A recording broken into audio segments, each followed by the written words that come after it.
Hi friend, soul ফ্যামিলিতে স্বাগত। এখন আমি তোমার প্রিয় মানুষটির এনার্জি চেক করব। আজ রাতে তোমার প্রিয় মানুষটির মন মস্তিষ্কে তোমাকে এবং তোমাদের সম্পর্ক নিয়ে কী চলছে সেটাই দেখব এই রিডিংয়ের মাধ্যমে। এই রিডিং কালেকটিভ, জেনারেল, টাইমলেস এবং জেন্ডার স্পেসিফিক নয়। তুমি তোমার প্রিয় মানুষটিকে পজিটিভ মাইন্ডসেট দিয়ে মেডিটেট করো এবং রিডিংয়ের শেষে আমি তোমায় গাইডেন্স দিয়ে দেব। এখন যে ফ্রেন্ড রিডিং দেখছে তার প্রিয় মানুষটির মন মস্তিষ্কে আজ রাতে কী চলছে। এখন যে ফ্রেন্ড রিডিং দেখছে তার প্রিয় মানুষটির মন মস্তিষ্কে আজ রাতে কি চলছে। সে মুক্তি চায়, সে মুক্তি চায়। কোনো সংকট বা কোনো একটা সমস্যার মধ্যে সে পড়ে গেছে, যেখান থেকে সে নিজেকে মুক্তি দিতে চায়। সে ইউনিভার্সের শরণাপন্ন হয়েছে বা প্রথম থেকে সে ইউনিভার্সের প্রতি তার আস্থা, বিশ্বাস, ভরসা এগুলো ছিল এবং এখন সেগুলো আরও বেড়ে গেছে এবং সে চাইছে এই জায়গা থেকে মুক্তি, এই জায়গা থেকে মুক্তি এবং কোনো একটা জায়গা, সেই জায়গা থেকে সে মুক্তি চাইছে। আমি দেখব ফ্রেন্ড তোমার প্রিয় মানুষটি কোন জায়গা থেকে সে নিজেকে মুক্তি পেতে চায় বা মুক্ত করতে চাইছে। আমার যে ফ্রেন্ড এখন রিডিং দেখছে তার প্রিয় মানুষটি কোন সমস্যা থেকে নিজেকে মুক্তি করতে চাইছে বা মুক্ত করতে চাইছে। Tower situation, tower. কিছু তো মেজর প্রবলেম হয়েছে ফ্রেন্ড। টাওয়ার সিচুয়েশান কিছু একটা তার লাইফে হয়ে গেছে, মানে হতে পারে তার ফ্যামিলিতে কারোর ডেথ হতে পারে, তার প্রিয় মানুষ মানে তার রিলেটিভ, তার পড়োশি, কেউ একটা কাছের মানুষের বড় মাপের কোনো চোট কি রোগ ব্যাধি কি ডেথ, এরকম বড় কিছু একটা ঘটেছে। এমনও হতে পারে সে কারোর সঙ্গে ছিল, তার সঙ্গে কিছু বিবাদ বা তোমার আর তার মাঝে যে সম্পর্কের যে একটা এন্ড সেটা তাকে বেশ পেন দিচ্ছে, এমনও হতে পারে। ঠিক আছে, যারা হয়তো যে তোমার প্রিয় মানুষটি দূরে চলে গিয়েছিল, সে ভুল বুঝে ফিরে এসেছে তোমার কাছে, অথচ তুমি তাকে অ্যাকসেপ্টই করছো না। এক্ষেত্রে সে কিন্তু এই টাওয়ার একটা যে এনার্জি, এই যে একটা ভয়ঙ্কর এনার্জি, সেই এনার্জিটা কিন্তু ফিল করছে আর সে এই টাওয়ার জায়গা থেকে নিজেকে মুক্ত করতে চায়। হতে পারে তার প্রিয় মানুষটির ক্ষেত্রে বা তার ফ্যামিলির ক্ষেত্রে, হতে পারে নিজেদের মধ্যে, অথবা তোমার সঙ্গে কোনো না কোনো জায়গা থেকে সে এমন এই টাওয়ারের মতো একটা কঠিন এনার্জি বা খুব একটা পেনফুল এনার্জি যেখান থেকে সে নিজেকে মুক্ত করতে চায়। সে ইউনিভার্সের কাছে শরণাপন্ন নিয়েছে বা ইউনিভার্সকে প্রার্থনা করছে যে যেন তাকে এই জায়গা থেকে মুক্ত করে দেওয়া হয় একদম। এবং সে চাইছে এই লাইফে একটা হেলদি বাউন্ডারি সেট করে দিয়ে নিজেকে রাইজ করার জন্য, এবং সে তার কাছে কিছু একটা আছে ফ্রেন্ড যাকে নিয়ে সে সামনের দিকে এগিয়ে যেতে পারে। হতে পারে সে কোনো জব করছে, বিজনেস করছে, সামনের দিকে এগিয়ে যেতে যায় বা তার লাইফটাকে সুন্দর করতে চায়, সে নিজেকে রাইজ করতে চায়, এমন কিছু জিনিস তার আছে। হতে পারে সে নিউ কোনো জব পেয়েছে বা এক জায়গা থেকে অন্য জায়গায় গিয়েছে কোনো জবের জন্য, বিজনেসের জন্য। মোটামুটি স্থান পরিবর্তনও যেমন হচ্ছে বা হয়েছে, এমনকি সে নিজেকে রাইজ করার জন্যও কিন্তু কিছু করছে এবং তার কাছে কিছু একটা আছে, জব বিজনেস কিছু একটা আছে যেটাকে নিয়ে সে সামনের দিকে এগিয়ে যেতে চায় বা সেটার উপর সাকসেস চায়, সামনের দিকে এগিয়ে যেতে চায়। অবশ্যই এমনকি তোমার প্রিয় মানুষটির জানে যে তার উপর কোনো নেগেটিভ এনার্জি এফেক্ট করছে এই মুহূর্তে। এমনও হতে পারে তার চিন্তাভাবনা, হতে পারে কোনো ব্ল্যাক ম্যাজিকের এনার্জি হতে পারে বা কোনো মানুষের এফেক্ট তার উপর পড়তে পারে বা কোনো মানুষ তার উপরে হাবি হয়ে আছে। একটা কোনো নেগেটিভ এনার্জি তার সামনের দিকে এগিয়ে যেতে বাধা সৃষ্টি করছে বা তাকে যেতে বারণ করছে বা তাকে যাওয়ার জন্য কিন্তু বেশ ব্লকেজ তৈরি করছে। সে বেশ সেই জন্য হতাশ, সেই জন্য একটা হতাশা, একটা কষ্ট, স্যাড ফিল করছে এবং অবশ্যই তার সঙ্গে এমনিতে তো লাইফে তার আছে, তার উপরে সেই টাওয়ার একটা মুভমেন্ট যেটা এই মুহূর্তে বেশ পেন দিচ্ছে তাকে এবং সেখান থেকে নিজেকে বের করতে চায়, সেখান থেকে বের করতে ইমোশন প্রোভাইড করতে চায় পাস্টের মানুষটাকে। আমি দেখব ফ্রেন্ড কাকে, পাস্টের মানুষটা পেছনের দিকে মানুষের দিকে তাকিয়ে আছে, যাকে সে ছেড়ে চলে এসেছিল, সেই মানুষটার প্রতি আজ ইমোশন ফ্লো হচ্ছে কিন্তু স্যাড। আমি দেখব যে সেই মানুষটা পাস্টের কে। এখন যে ফ্রেন্ড রিডিং দেখছে তার প্রিয় মানুষটি কাকে ইমোশন প্রোভাইড করতে চায়, কাকে সে ইমোশন প্রোভাইড করতে চায়। সেই মানুষটা যে সামনের দিকে এগিয়ে আছে, সামনের দিকে এগানোর জন্য লজিক্যাল মাইন্ড ব্যবহার করছে, নিজের পর ফোকাস করেছে এবং সামনের দিকে এগিয়ে যাচ্ছে। এবং সেই মানুষটা ভিক্টরি চেয়েছিল অতীতে, বর্তমান সে মুখ ফিরিয়ে নিয়েছে তোমার এই প্রিয় মানুষটির দিক থেকে। এবং সে একসময় সে একজন অবশ্যই একজন স্টাইলিস্ট, একটা নিজেকে সাজিয়ে গুছিয়ে রাখতে, নিজের লাইফকে কিভাবে মেনটেন করতে হয়, নিজের লাইফকে কিভাবে সুন্দর রাখতে হয় সেটা সে মানুষটা খুব ভালো করে জানে। বা তোমাদের সম্পর্ক বা এই মানুষটা তোমার প্রিয় মানুষটির সঙ্গে তার সম্পর্ক খুব সুন্দর অতীতে ছিল, বর্তমান সেটা টাওয়ার মুভমেন্ট হয়ে গেছে বা নষ্ট হয়ে গেছে। সেই মানুষটা দুটো কোনো সিচুয়েশানে এই মুহূর্তে ফেঁসে আছে এবং সে অবশ্যই জানে এই সম্পর্ক এন্ড। সেই মানুষটার কাছে ক্লিয়ার যে এই মানুষটা সম্পর্ক শেষ করে দিয়েছে, মানে সেই সম্পর্ক আর নেই তার কাছে। এমনই তোমার প্রিয় মানুষটি ভাবছে যে সেই মানুষটা কিন্তু এখন আর চায় না তাকে, যার প্রতি তার ইমোশন ফ্লো হচ্ছে আজ, সেই ইমোশন প্রোভাইড করতে চায়, সেই মানুষটা এখন আর চায় না। তাই সে স্যাড হয়ে আছে, তাই সে একদম স্যাড হয়ে আছে। ব্যাক অফ মাইন্ডে ইমোশন ফ্লো হচ্ছে তার, ব্যাক অফ মাইন্ডে ইমোশন তার ফ্লো হচ্ছে। সে চাইছে অবস্থার বদল হয়ে যাক, যে কোনো উপায়ে অবস্থার বদল হয়ে যাক, সেই মানুষটা তার কাছে ফিরে আসুক। ঠিক আছে, পুরো সিনারি কিভাবে ক্লিয়ার হলো দেখো ফ্রেন্ড। সে চাইছে মুক্তি, কোথা থেকে? একটা টাওয়ার মুভমেন্ট থেকে মুক্তি চায়, নিজের লাইফে হেলদি বাউন্ডারি সেট করে দিয়ে নিজেকে রাইজ করতে চায়। তার কাছে কোনো জব, বিজনেস, কোনো না কিছু একটা আছে যেটার উপর সে ফোকাস করছে বা যেটার উপর ফোকাস করে সে সামনের দিকে এগিয়ে যেতে চাইছে। এবং সে অবশ্যই তার উপরে কোনো না কোনো নেগেটিভ একটা এনার্জি এফেক্ট করছে বা নেগেটিভ একটা এনার্জি আছে, সে নিজেও খুব ভালো করে জানে, যাকে নিয়ে তাকে এগাতেই হবে বা তাকে সেখান থেকে তার বেরানো সম্ভব নয়। একটা কোনো নেগেটিভ এনার্জি যার তাকে হচ্ছে সামনের দিকে যেতে বাধা সৃষ্টি করছে, সেকে। আর তোমার প্রিয় মানুষটি একজনকে ইমোশন প্রোভাইড করতে চায়, যার প্রতি তার ব্যাক অফ মাইন্ডে ইমোশন ফ্লো হচ্ছে। এবং সেই ব্যক্তিটা কিন্তু তোমার প্রিয় মানুষটি জানে যে সেই ব্যক্তিটা এই সম্পর্ক এন্ড করে দিয়ে চলে গেছে, তাই চাইছে যে অবস্থার বদল হোক। কারণ তার না লাইফে কিছু একটা ঠিক নেই, কেরিয়ারে ঠিক নেই, না তার হচ্ছে রিলেশনশিপে কোনো দিকে ঠিক নেই। তাই সে মুক্তি চাইছে, অবস্থার বদল চাইছে। দুটোই মেজর আরকানার, একটা মুক্তি, একটা অবস্থার বদল, একটা কিছু জোরালো জায়গায় ফেঁসেছে বা কিছু একটা ফ্রেন্ড তুমি হয়তো খোঁজ নিতেই পারো বা জানলেও জানতে পারো যে তোমার প্রিয় মানুষটির ফ্যামিলিতে কিছু একটা নেগেটিভ ঘটনা ঘটেছে বা কিছু একটা হয়েছে, যার কারণে বেশ একটা টাওয়ার মুভমেন্ট, মানে বেশ একটা ক্ষতি, বড় মাপের ক্ষতিকে ইন্ডিকেট করে। এরকম কিছু একটা হয়েছে তোমার প্রিয় মানুষটির ফ্যামিলিতে, যেটা নিয়ে সে কিন্তু সেখান থেকে মুক্তি চায়, সেখান থেকে সে কিন্তু মুক্তি চায়। আমি দেখব ফ্রেন্ড তোমার মন মস্তিষ্কে কী চলছে আজ, তোমার মন মস্তিষ্কে কী চলছে আজ। তুমি দুটো সিচুয়েশানে ফেঁসে আছো, এটা এদিক থেকে ক্লিয়ার হচ্ছে ফ্রেন্ড। তোমার প্রিয় মানুষটি যাকে কাপটা প্রোভাইড করতে চায়, তার ইমোশন প্রোভাইড করতে চায়, সেই মানুষটা দুটো সিচুয়েশানে ফেঁসে আছে। সে আর কেউ না তুমি।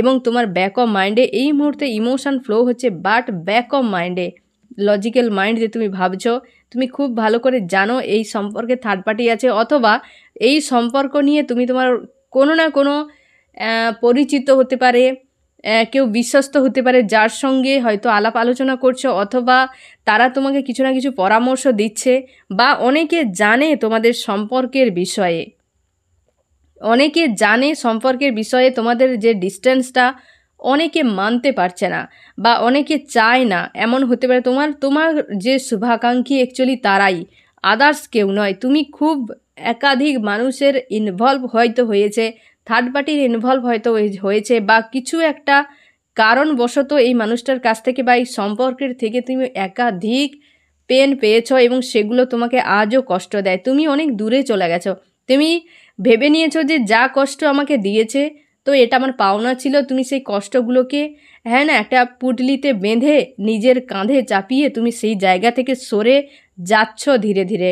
এবং তুমি এই যে একটা পেনফুল কষ্ট যন্ত্রণা এই জিনিসগুলোকেই তুমি পুরো গুছিয়ে যে আমার এগুলো পাওনা ছিল, আমি ভালোবেসেছিলাম বা বিশ্বাস ভরসা টাকা পয়সা সব কিছু দেওয়ার পর বিনিময়ে যে এই কষ্ট আমি পেয়েছি এটাকে তুমি সঙ্গে নিয়ে সরে যাওয়ার চেষ্টা করছো বা মুভ অন করার চেষ্টা করছো এবং তুমি চাও যে এর কোনো ফিউচার নেই, এখানে এন্ড হয়ে গেছে এই সম্পর্ক। থার্ড পার্টির অবশ্যই ইনভলভ আছে এবং থার্ড পার্টি এনার্জির জন্যই তুমি কনফিউশনে পড়ে যাও। যখন এই মানুষটা কিছু একটা যখন অন্য রং দেখাতে শুরু করেছিল তুমি বুঝে গিয়েছিলে যে কিছু একটা গোলক ধাঁধা তৈরি হচ্ছে এবং সেখান থেকে কনফিউশন। আজও তোমার সেই কনফিউশন যায়নি, আজও তুমি অনেক প্রশ্নের উত্তর আজও পাওনি। তুমি এই পাস্টের এই মানুষটার প্রতি লজিক্যাল মাইন্ড দিয়ে অ্যাকচুয়ালি দেখো, ইমোশন ফ্লো হয় সেটা কিন্তু একটা ব্যাক অফ মাইন্ডে, বাট তুমি লজিক্যাল মাইন্ড দিয়ে আজও এই মানুষটাকে ভাবনা চিন্তা করার বা ওকে নিয়ে তুমি আলাপ আলোচনা করো নিজের মধ্যে। তুমি একে নিয়ে একটা স্বপ্ন দেখেছিলে, ফিউচার আছে বলে এরকম একটা ভেবেছিলে যে এ আমার জীবন সঙ্গী বা সঙ্গিনী, এরকম একটা ভাবনা চিন্তা তুমি তোমার দিক থেকে তুমি অনেক কিছু প্রোভাইড করেছিলে এই সম্পর্ককে ঠিক রাখার জন্য, কিন্তু না, কিন্তু না, মানে তার পরিণাম খুবই ভয়ঙ্কর হয়ে গেছে। তুমি পরে বুঝলে যে আমি ভস্মে ঘি ঢেলে দিয়েছি পুরো, যেটা আর কোনো দিন রিটার্ন আসবে না। তুমি এমনটা পরক্ষণে বুঝে গেলে যে পুরোটাই বেকার এবং তুমি এই মুহূর্তে নিজেকে ব্যালেন্স করার চেষ্টা করছো। তোমার ইমোশান এখন ডিসব্যালেন্স হয়ে আছে, সেটাকে তুমি ব্যালেন্স করার আপ্রাণ চেষ্টা করছো। ফিনান্সিয়াল দিক থেকে উইক এরই ক্ষেত্রে এসেছিল সেই সেম ওই ব্যক্তিটাই তুমি ফ্রেন্ড, যাকে সে এই ইমোশান দিয়ে সম্পর্ক তৈরি করতে চায়। এটা তার ভাবনা যে পুনরায় আমি তৈরি করি এই মানুষটার সঙ্গে, যেখানে ইমোশান আমি অনেক কিছু সেই মানুষটা দিয়েছিল আমি বিনিময়ে দেইনি, তবে আজ আমাকে দিতে হবে। সেই মানুষটা তুমি ফিনান্সিয়াল দিক থেকে হতে পারে যে তোমার কিছু একটা ঝামেলা চলছে বা সেটা তোমার এই মুহূর্তে একটা সমস্যার কারণ। তুমি নিজেকে ব্যালেন্স করার চেষ্টা করছো, তোমার প্রিয় মানুষটি সানের মতো রাইজ করার চেষ্টা করছো, তুমি নিজেকে স্টার বানানোর চেষ্টা করছো। ফ্যামিলি এনার্জি অবশ্যই আছে, তোমরা ম্যারেড হতে পারো, তোমরা অনেকে ম্যারেড আছো বা তোমার প্রিয় মানুষটি ম্যারেড, ঠিক আছে। ফ্যামিলি এনার্জি এখানে খুব জোরালো, থার্ড পার্টি খুবই জোরালো এনার্জি আছে ফ্রেন্ড, যার কারণে তোমাদের সম্পর্ক বেশিরভাগেরই খারাপ হয়েছে থার্ড পার্টির জন্য। আদার্স প্রবলেম খুব কমই থার্ড কোনো ব্যক্তির ইনভলভের জন্য, সে ফ্যামিলি হতে পারে বা সে তোমার লাভ রিলেশনশিপ হতে পারে, যে কোনো ক্ষেত্রে এই মুহূর্তে তুমি এই মানুষটাকে আর ইমোশনালিভাবে জুড়তে চাও না। যদিও আসে সেটা লজিক্যাল মাইন্ডে, যেটা আমি একটু আগেই বলেছিলাম যে তুমি পাস্টের মানুষটাকে লজিক্যাল মাইন্ড দিয়ে ভাবছো, তুমি কিন্তু ইমোশনালিভাবে নয় যে আসে তো আসুক, তোমার যে প্রেম ভালোবাসা আছে ঠিক আছে আমি দিয়েছি, কিন্তু ইমোশান দেওয়ার ক্ষেত্রে ইমোশনালিভাবে জুড়ার ক্ষেত্রে তুমি কিন্তু বেশ চাপে আছো যে সম্ভব হবে কি না। তুমিও চাও এই মানুষটার সঙ্গে থাকুক, বাট তোমার কাছে একাধিক অপশান আছে, সেখানেও তুমি পারলে যেতে পারো, কিন্তু তোমার মনে হয় এই মানুষটা বিনা যেন একটা অধুরা মনে হয়, কোথাও যেন একটা শূন্যতা এই রকম ফিল হতে থাকে। এবং তুমি জানো থার্ড পার্টির কারণেই সম্পর্ক শেষ হয়ে গেছে, তুমি চাও শুরু হোক, আবার নতুন করে শুরু হোক, তুমি এই সম্পর্ক ছাড়তে আজও পারোনি এবং তুমি ভবিষ্যতে জানো যে পারবেও না। তুমি চাও যে যেহেতু আমি ওকে ভালোবেসেছিলাম, ও তো মানুষ তাই না, যেহেতু ও আছে এখনও আমার মন প্রাণে, নিশ্চয়ই ওর সঙ্গে আমার পাস্ট লাইফের কোনো কানেকশান হতে পারে, তো আসুক আমি নতুন করে আবার শুরু করে নেব। ও যে ভুলভ্রান্তিগুলো করেছিল সেগুলোকে লেট গো করে দরকার হলে আবার পুনরায় সম্পর্ক শুরু করব, এটা কিন্তু তোমরা অনেকে চাও, বাট মন মস্তিষ্কে ফাইটিং। তুমি যখন এই সিদ্ধান্ত নিতে যাও না ফ্রেন্ড, বা তোমার মনে হয় যে আমি মানুষটাকে কোনো রকম ফোন মেসেজ করে কন্ট্যাক্ট করে যদি নো কন্ট্যাক্টে থাকো, তখনই তোমার মন মস্তিষ্কে একটা দ্বন্দ্ব সৃষ্টি হয়ে যায়। তুমি লাভ ফিল করো এই মানুষটার প্রতি, তুমি এখন কোনো সিদ্ধান্তই নিতে পারছো না, লাভ ফিল করছো এবং তুমি প্রচুর ইমোশন প্রোভাইড করেছো যেগুলোর কোনো সীমা নেই। আজ তুমি এক জায়গায় স্টক হয়ে গেছো, তুমি চাও মানুষটাকে, ব্যাক অফ মাইন্ডে প্রেম ভালোবাসা আজও আছে, ইমোশন ফ্লো হয়, সিচুয়েশান দুটো এসে দাঁড়িয়েছে, তুমি সিদ্ধান্ত নিতে পারছো না। তোমার এই মুহূর্তে কি করা উচিত সেটাই তোমার কাছে ক্লিয়ার নয়, সেটা এই মুহূর্তে তোমার কাছে ক্লিয়ার নয়, কিন্তু ওই মানুষটার অবস্থার বদল চাইছে। আমি আরেকটা জিনিস বলবো ফ্রেন্ড, এখানে আরেকটা এনার্জি এসছে তোমাদের অনেকের না। এই যে মানুষটা যে চলে গিয়েছিল সে কিন্তু আবার ব্যাক করেছে, অনেকের ব্যাক করেছে, কিন্তু তোমরা তাকে একসেপ্ট করতে পারছো না। এই যে জিনিসটা একটা ফাইটিং না, ওর প্রতি যখন লাভ ফিল হয়, ওর প্রতি যখন তোমার ইমোশন ফ্লো হতে থাকে, তুমি যখন চাও যে নতুন করে শুরু করি, তখনই মন মস্তিষ্কে তোমার দ্বন্দ্ব সৃষ্টি হয়ে যায়। তার জন্য এই মানুষটাকে না ও ফিরে আসার পরও তুমি সেই কারণে একে একসেপ্টই করতে পারছো না, যে তোমার মন মস্তিষ্কে এত পরিমাণ দ্বন্দ্ব হয় যে ওকে তুমি একসেপ্ট করতে পারছো না। ও তো চলে এসেছে, অনেকের ক্ষেত্রে হয়তো চলে এসেছে, কিন্তু তুমি একটা ডিস্টেন্সে ওকে রেখেছো যে ওকে একসেপ্ট করব তো একটু লেট হোক, যদি হয় তো হবে, না হয় চলে যাক। মানে এই রকম একটা জায়গায় তোমরা অনেকে এই রকম একটা কন্ডিশানে চলে এসেছে। তোমাদের রিইউনিয়ন অনেকের হয়ে গেছে, বাট তুমি মানতে পারছো না। মানুষটা এত অমানবিক কিছু ঘটিয়ে দিয়েছে যার কারণে তুমি ওকে মানতেই পারছো না। অনেকে ওয়েট করছে মানুষটা আসুক, অনেকে চাইছো জাস্টিস হোক, হ্যাঁ না, বিভিন্ন রকম মানুষের একটা ঘটনা সবার সঙ্গে হয় না ফ্রেন্ড। বিভিন্ন লাভ রিলেশনশিপে বিভিন্ন ঘটনা, বিভিন্ন মানুষের বিভিন্ন মেন্টালিটি, অনেক কিছু মিলেমিশে থাকে, তাই না? আমি দেখবো ফ্রেন্ড তোমার এই মুহূর্তে কি করা উচিত। আমার যে ফ্রেন্ড এখন রিডিং দেখছে তার এই মুহূর্তে কি করা উচিত।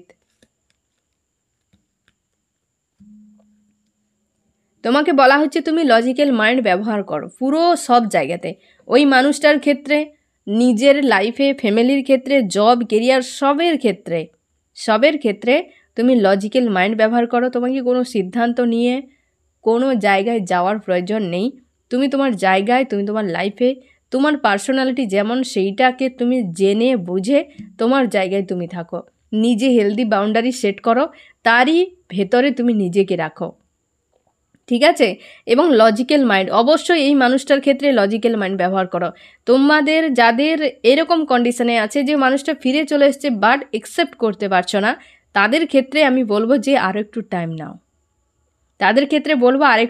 নাও, এবং সেটা হচ্ছে একদম ইমোশন এখানে ইউজ করবে না, লজিক্যাল মাইন্ড দ্বারা। কারণ তোমাকে গাইডেন্সে সেটাই বলা হচ্ছে যে লজিক্যাল মাইন্ড ব্যবহার করো। আর যাদের ক্ষেত্রে এখনও আসেনি তারা কিন্তু ব্যাক করবে, বেশিরভাগই ব্যাক করবে ফ্রেন্ড। এগুলোর ডিভাইন টাইম থাকে, নির্দিষ্ট করে বলা যায় না, ডেটও বলা যায় না। ও কিন্তু ব্যাক করবেই, আজ নয় কাল ব্যাক করবে। যে যার টাইম অনুযায়ী প্রত্যেকে এক এক করে অবশ্যই একবার হলেও আসবে। আমি একবার বলেছিলাম, তোমাদের মনে হচ্ছে, যে অপরাধী তার অপরাধ করে যাওয়া জায়গায় পুনরায় একবার হলেও সে দেখতে আসে যে কি হলো, তাই না? ঠিক সেরকম যদি অপরাধী হয় ও বড় মাপের, ওই একবার হলেও আসবে, তুমি নিশ্চিত থাকো, ঠিক আছে ফ্রেন্ড? আমি তাও দেখে নেই যে তোমার প্রিয় মানুষটি কবের দিকে আসতে পারে, আমি তাও একবার চেক করে নেই। আমার যে ফ্রেন্ড এখন রিডিং দেখছে তার প্রিয় মানুষটি কবের দিকে আসতে পারে, কবের দিকে ফিরতে পারে। অবস্থার বদল চাইছে, হতে পারে অবস্থার বদল যদি ঘটে তাহলে হয়তো সে ফিরতে পারে। অবস্থার বদল চায়, এই তো কি করে ফিরবে সে ওই জায়গাতে বর্তমান অন্তত 1-1.5 মাস ফ্রেন্ড এর আসার সম্ভাবনা নেই।